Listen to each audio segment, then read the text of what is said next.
Welcome back to Definitely Not Definitive. I'm Ken. And I'm Bethany. And we're just a rowdy couple in love that loves reacting to some RWBY. Yeah, we do. And so we're checking out Remnant, World of Remnant 1 through 4. So I guess this gives us a little bit more information on RWBY, the world that's going on in there. Okay. And we're going to learn about like auras and, the villains and like just kind of a little bit more information. So as we watch it, we know a little bit more what's going on.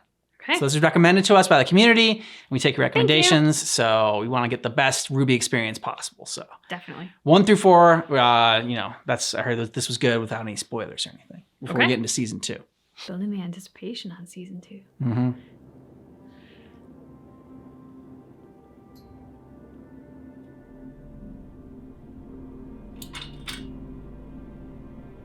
Dust. By definition, it is a naturally occurring energy propellant that can be triggered by the aura of humans and faunas.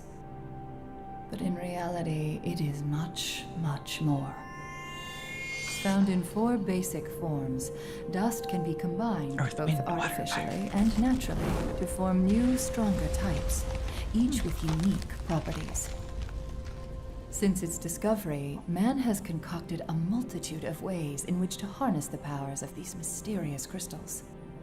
From airships to androids, dust has made its way into practically every facet of technology.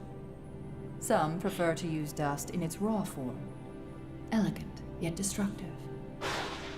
Those who choose to wield dust in this state must possess a certain level of discipline to ensure that their resulting powers do not break free from their control. Okay. Dust ammunition serves as a more practical application in today's modern society.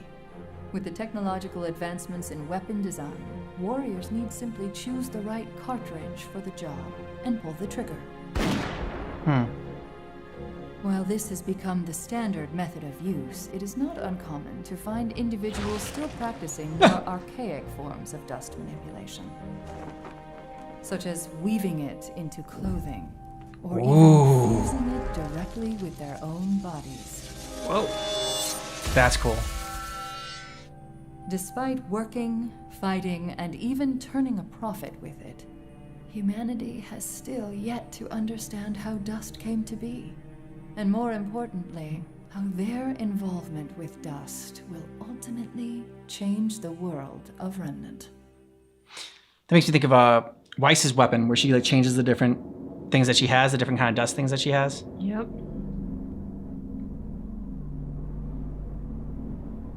The world of Remnant is a dangerous place. There's the broken one. Particularly for man.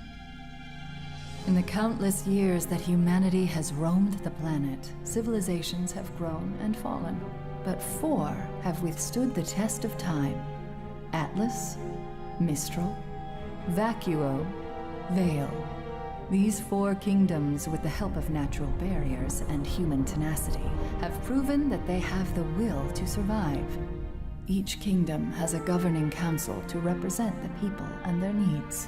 Next comes the military. While most kingdoms only call on its citizens to serve when needed, others find it important to be prepared. There are still those who choose to venture outside the walls of the kingdoms. Roaming nomads and small villages are not uncommon, yet neither is their tendency to disappear overnight. Lastly, the Huntsman Academies. These institutions' sole purpose is to train the next generation of huntsmen. The next generation of defenders that will live and die to protect the lifestyle that they've become so accustomed to. Yes, the world of Remnant is indeed a dangerous place, but the 4 kingdoms stand as beacons of hope, as safe havens from the darkness that surrounds them. They are the key to mankind's survival, as long as they stand united. Oh, foreshadowing. Yeah. The grimm. Nice. Of grimm. A ravenous, destructive force that covers the majority of Remnant. While often referred to simply as grimm in the common vernacular, these beings serve as the greatest foe to mankind. For as long as humanity can recall walking the surface of Remnant, so do they remember this wicked force. Many ancient cultures believed the creatures of Grimm to be animals possessed by evil spirits, or perhaps the spirits of tortured animals themselves. However, further study, as well as the discovery of newer, more horrific forms of Grimm, does not support this hypothesis. With new creatures discovered every day, scientists perpetually find themselves with more questions than answers. While very little is known of their origin, some key facts have been observed in the wild. First and foremost, the Grimm exclusively attack humans and their creations. While occasional skirmishes between wildlife and Grimm have occurred, these instances appear to be based on territorial provocations rather than a need for sustenance. In fact, the common belief is that the Grimm are not obligated to feed. They choose to. What is perhaps even more unsettling is the basis of their attraction. The creatures of Grimm are lured towards negative emotion. In the rare instances when villages are capable of defending against a wave of Grimm, their survival is not guaranteed, as widespread panic will only lead to more attacks. Yeah.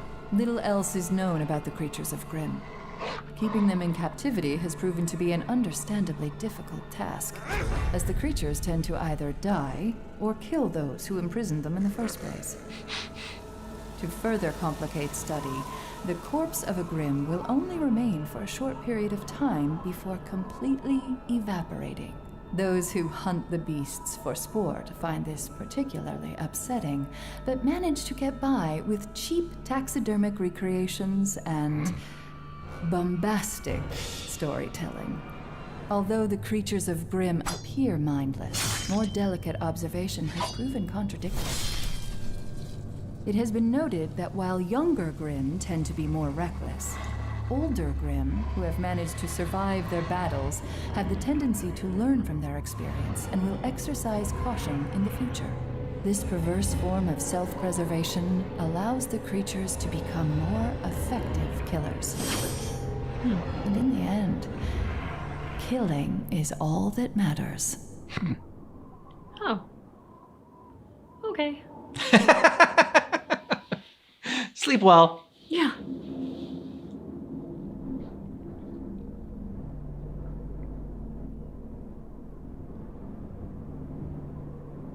Huntsmen are widely regarded as the world's greatest warriors. While skilled in a wide variety of weaponry and hand-to-hand combat, these champions are also masters of a much greater power: aura.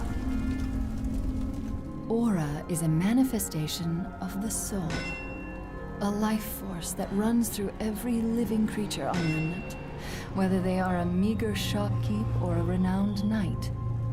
However, what sets true warriors apart from all others is their ability to amplify and control their aura. Aura is primarily used as a defensive mechanism, passively coating the wielder in a protective force field. It can protect a combatant from what would normally be a fatal blow. It does not, however, make the user invincible.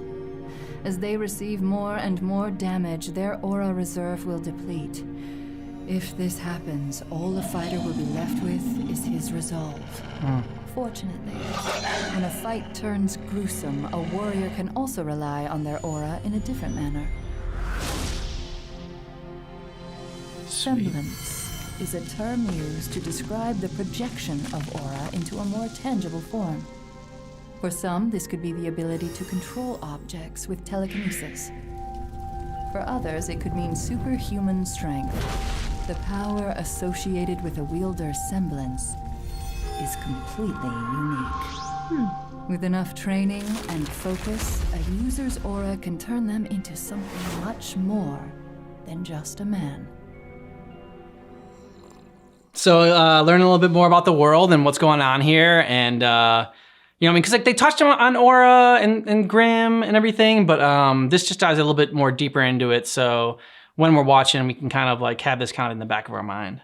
It was funny because as we were looking at the map with Atlas and Mistral and Vale and I can't remember the last one. I can't remember the fourth. But as they were showing that map with those little beacons, it just made me think of, you know, the Middle Ages when it was kingdoms like that, but these vast open spaces and forests and everything in between. And, you know, how like when all the lights went out, it just made me think of, yeah, I can see where, you know, living in those times, it would be really scary because, you know, like nowadays, modern societies and cities and lights are everywhere and you don't really have that so much. But back then, a lot of good ghost stories, I'm sure, came out of those times.